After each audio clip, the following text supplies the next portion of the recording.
Mesdames, Mesdemoiselles et Messieurs, la situation qui traverse notre pays en ce moment est on ne peut plus grave. Il y a péril en la demeure. Et si nous n'y prenons garde, nous risquons d'être les derniers Congolais à avoir vécu en RDC dans ses frontières actuelles.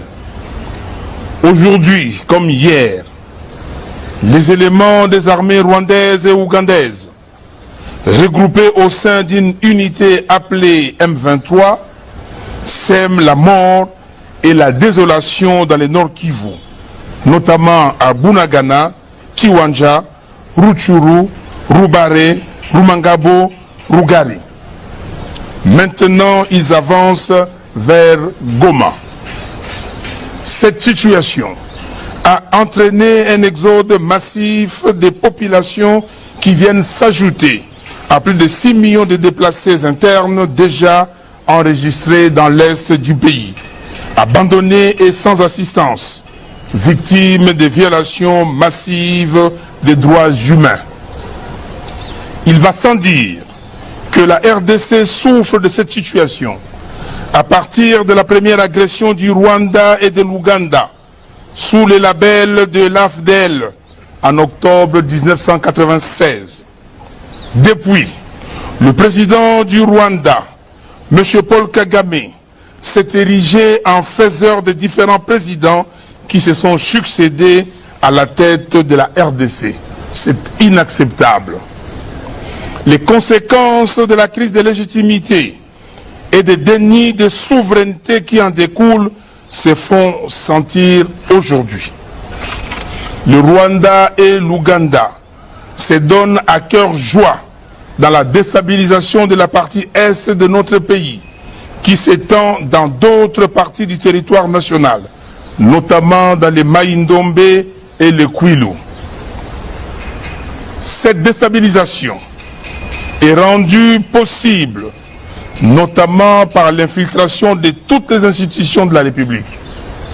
Et pour mieux contrôler la RDC, ses ennemis l'ont amené dans la communauté d'Afrique de l'Est. Il n'est plus un secret pour personne que M. Tshisekedi est arrivé au pouvoir grâce à M. Kabila et M. Kagame. Question. Quelle serait alors la motivation profonde pour M. Kagame aujourd'hui d'agresser M. Tshisekedi alors que ce dernier a reconnu lui avoir tout donné? Deuxième question. Pourquoi M. Tshisekedi n'a-t-il jamais pointé du doigt directement M. Kagame en le désignant comme étant l'auteur principal de cette agression? Les discours, c'est bon. Mais qui est responsable du génocide congolais? 10 millions de morts depuis 1993 et de 6 millions de déplacés internes. Autre question. Pourquoi le gouvernement de M. Tshisekedi n'a-t-il jamais saisi le Conseil de sécurité des Nations Unies pour que celui-ci déclare le Rwanda comme pays agresseur de la RDC? Aussi, pourquoi n'y a-t-il jamais eu de plainte auprès de la Cour internationale de justice? À ce sujet, il faut rappeler pourtant que lors de l'agression de la RDC par le Rwanda en 1998, le gouvernement de l'époque avait porté plainte à la Cour internationale de justice pour acte d'agression contre le Rwanda et l'Ouganda. Mesdames, Mesdemoiselles et Messieurs, les agresseurs ont décidé de mettre autour d'une même table le M23 et les gouvernements des fêtes de la RDC pour appliquer une fois de plus la recette de l'infiltration des institutions congolaises au moyen de l'intégration et du brassage.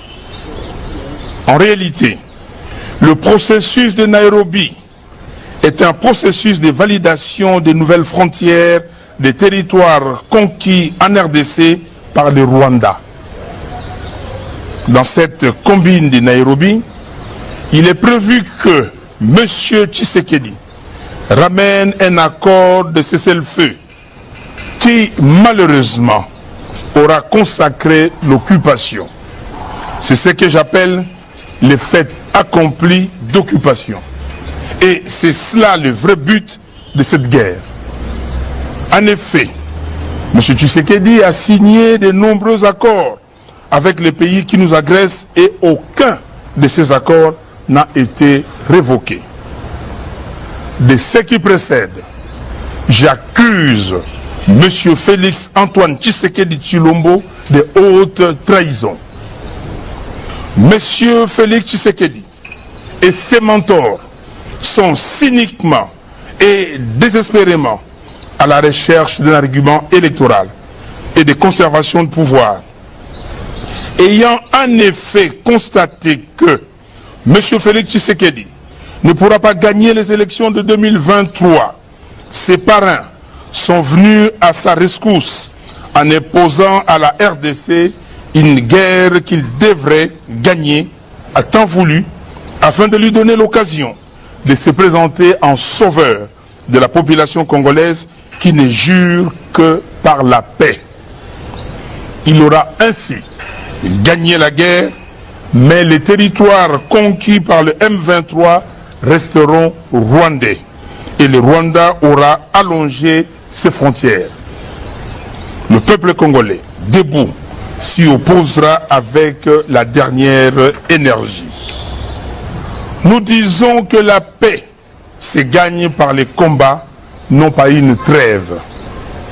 Nous voulons une paix durable et définitive.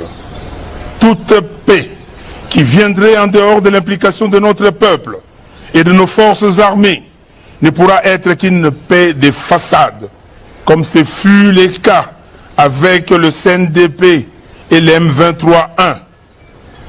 Le processus de Nairobi obéit au même modus operandi. C'est donc du déjà vu. Et nous n'en voulons pas. On ne peut pas demander à la RDC de dialoguer avec le M23, encore qu'ils ne sont pas congolais, pendant que le Rwanda refuse de dialoguer avec les FDLR et l'Ouganda avec les ADF. Le Conseil de sécurité des Nations Unies doit formellement condamner le Rwanda et l'Ouganda et leur demander de retirer leurs troupes de la RDC. Cette agression est en effet une violation grave de la Charte des Nations Unies. Il faut en outre trouver une solution immédiate dans le sens d'éloigner les FDLR et les ADF de la RDC.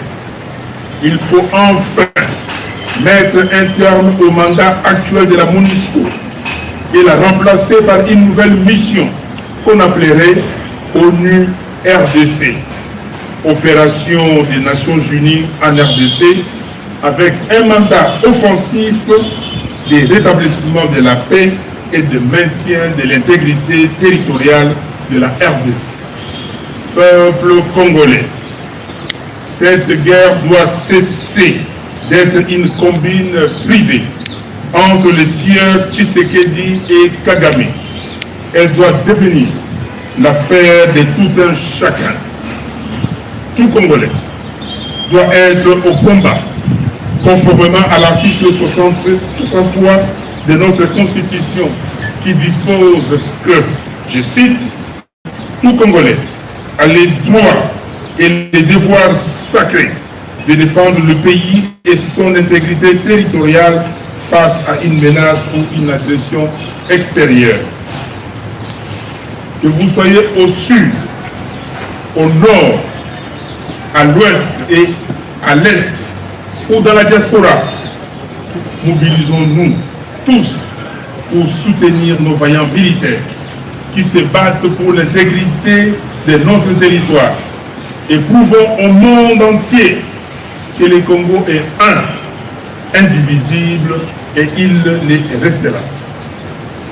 Je vous remercie. Et Dieu bénisse le Congo et son vaillant peuple.